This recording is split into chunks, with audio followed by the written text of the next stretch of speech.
Hey you guys, it's Tonya and I'm here today with days 1 through 6 of my December daily. And for those of you who are following along, you know that check out the blog post down below. It has the information, it has additional information, and I'm also going to include a few prompts for you guys for days that are slow, because I realize that there are days where you just don't do anything. You're not active, you don't have any pictures to take, no story to tell. So I have a few things that might help stimulate the brain a little bit and give you an idea for that day. So let's get started. We did the cover in the Ustream. I also have on this channel, I have a playlist that has every video tutorial that you need to follow along. All of the the Ustreams and things like that are all in that playlist. So it's easy, just sit back, grab a cup of coffee, grab your materials, and let's go. As always, we are using 25th and Pine, and it is by Basic Gray. I absolutely fell in love with this collection the second I saw it, so had to have it. Love the vintage ornaments, love the introduction of navy blue into the collection. The mint green, oh, made my heart sing. Anyway, getting to the point here, we have the covers, which we did together in a Ustream. So I'm just going to kind of gloss through those because we've already gone through them to death. We've already done page 1 with the sequins. Love it.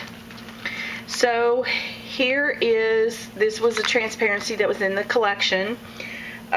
Here is day 1. We did day 1 together in the Ustream. I've added my photo, my daughter kissing my mama. And the only addition that I've added other than the photo were the sequins right here.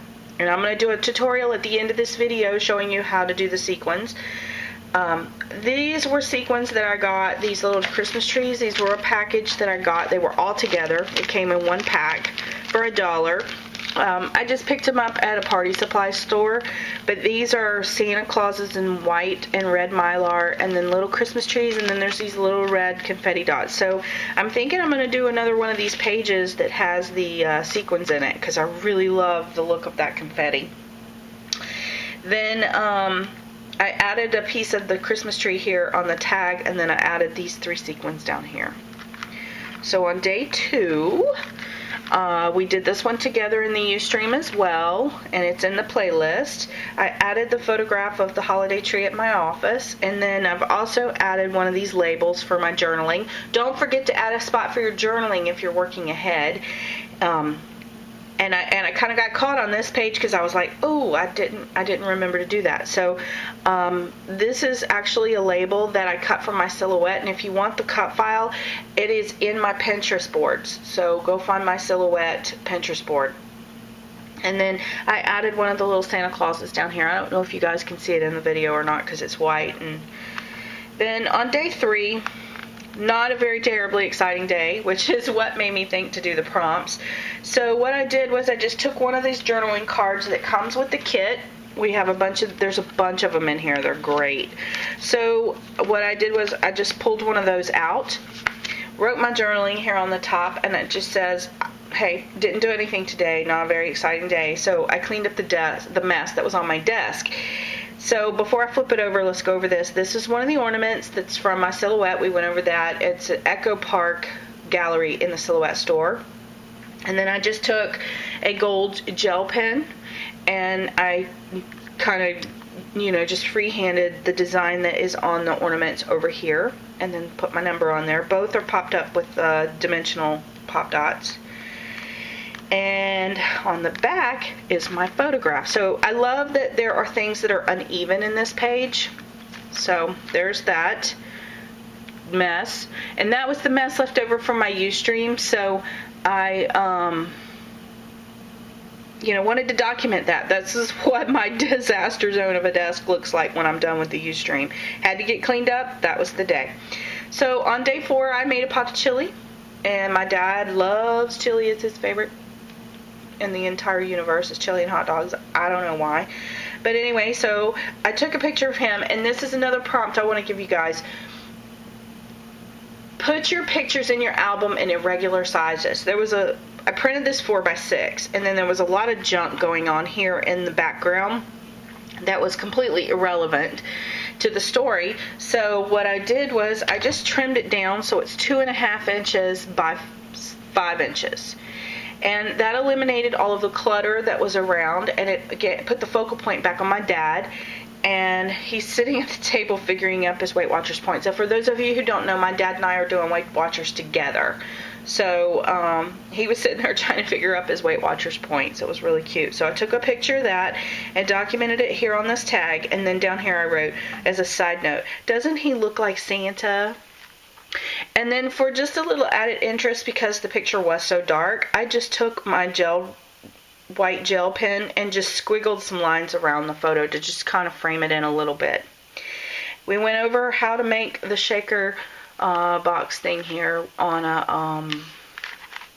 another video, so go check that out in the playlist. And then as far as the star goes, I've told you guys several times, I like to cut scraps into interesting shapes when I clean my desk. So this star was a primitive star that came from somewhere on my desk, and I just took and sprayed it with some of the Color Shine from Heidi Swapp in the gold, and then I painted over the top of it with this glitter nail polish.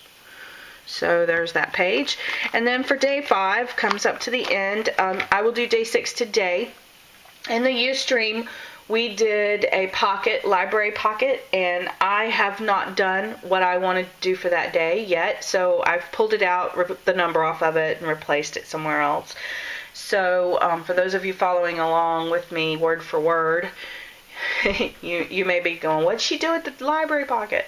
Anyway, so for day 5, this is a Santa sleigh that is on a curve as you come into town. And every day when I come home from work, I'm greeted with Santa in this sleigh. And it's become a community icon. It really has. And a few years back, I made the connection that it's a really good friend of our family. It's his grandmother's.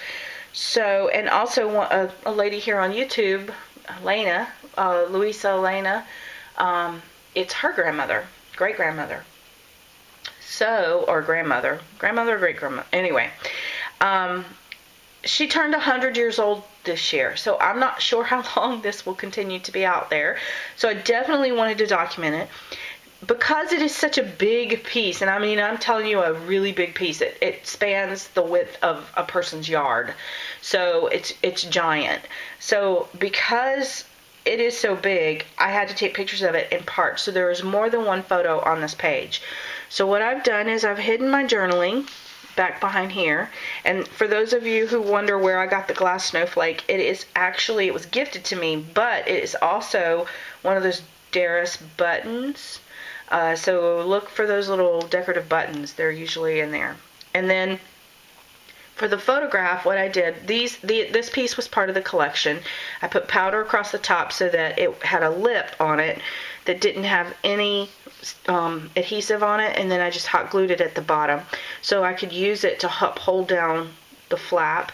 This is one of my Polaroids that I made. So when you lift it, instead of the back being where the real picture would be, I mounted the picture to the top so I could add another picture here. So there's multiple pictures. So this is the big picture of Santa.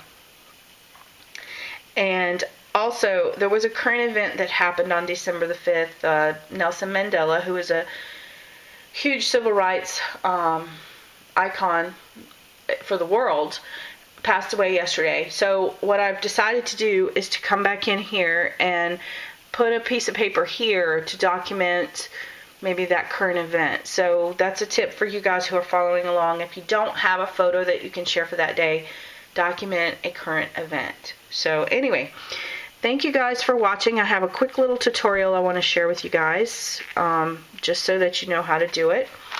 I will post days 6 through 12 next Friday, so this will be a weekly post.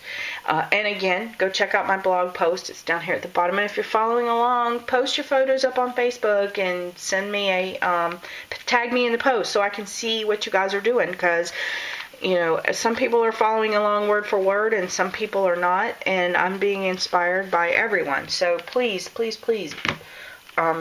share your photos with me. So for the quick tutorial, I want to talk about sequins. and how you make them three-dimensional looking. So I'm going to take my hot glue gun and see how there's like a little drip that's dripping off. I'm just going to take that drip and push it off onto my paper. I'm not adding any more pressure because I don't want any more glue. And I'm doing a circular motion until the string lets go so that I have a perfect little ball of glue right there on my surface. I don't even know if you guys can see it. See if I can make a shadow so you can see it. Anyway, so I'm going to let it cool. And I blow on it, blow on it, blow on it. And then on the sequin is beveled. So there's a hollow side and then there is the side that pops up. I put, maybe the sequin's upside down, but I put the flat side, the hollow side is up, the flat side is down. And once that has dried, I just tap that to the top. I don't press it in, I just let it sit right there on top. And I'll put my tweezers underneath and let it hold itself up until it's fused to it. And then that's what we get is it's popped up. Now I'll let that dry too long because I was talking. Hold on. Isn't that what happens when you're trying to do a tutorial? Don't let it dry too long. It won't stick at all.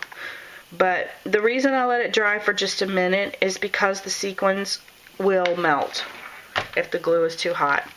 So in this case, there's quite a bit of glue on that one. So I'm going to blow on it for just a second. And then, like I said, the hollow side up. And I'm just going to lay it there and just for a second. I'm not pressing it in. I'm actually lifting it. And you can kind of see from the light that there is a shadow, which means that we have dimension on our sequence. So that's how I got the dimension on my sequence. Okay? So thanks for watching, guys, and I will talk to you later.